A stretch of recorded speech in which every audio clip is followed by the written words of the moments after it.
Welcome students in online classes of Divine Public School. It's I Vijay Kumar Gautam, and today I am going to cover second part of second chapter Lost Spring written by Annie Chung. Second part is I want to drive a car. At first students summary of this chapter. The author comes across Mukesh in Firozabad. His family is engaged in bangle making, but Mukesh insists on being his own master. I will be a motor mechanic, he announces. I will learn to drive a car, he says. Firozabad is famous for its bangles. Every other family in Firozabad is engaged in making bangles.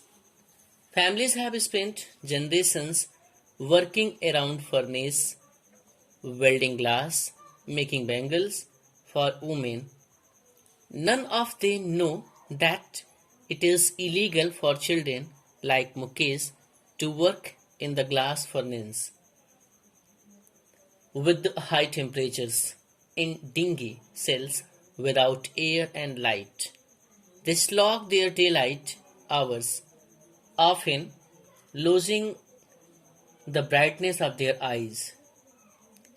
If the law is enforced, it could get Mukesh and 20,000 children out of the hot furnace. Mukesh took her to his house. They went through stinking lanes choked with garbage. Families of bangle makers lived there. Their houses had crumbling walls and ugly doors. They entered Mukesh's house, which was like any other house in the lane. A frail young woman was cooking meals on a firewood stove. Her eyes were filled with smoke.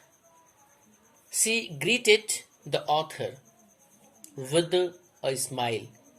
She was the wife of Mukesh's elder brother. She was respected as the daughter-in-law of the family. Mukesh's father also came in.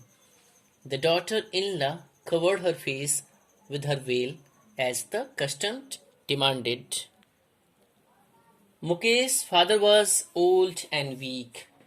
He had lost his eyes working on furnaces and polishing bangles. He had worked hard all his life, but he could not afford to send his two sons to school. He could only teach them the art of making bangles. He had built the house but could not repair it. Mukesh's grandmother expressed her belief in destiny. She said that on account of their karma deeds, they were born in the bangle maker's caste. It was their destiny to suffer, but no man could change what was ordained by fate. In fact, her belief was shared by all. Shavita, a young girl in a drab pink dress, sits alongside an elderly woman.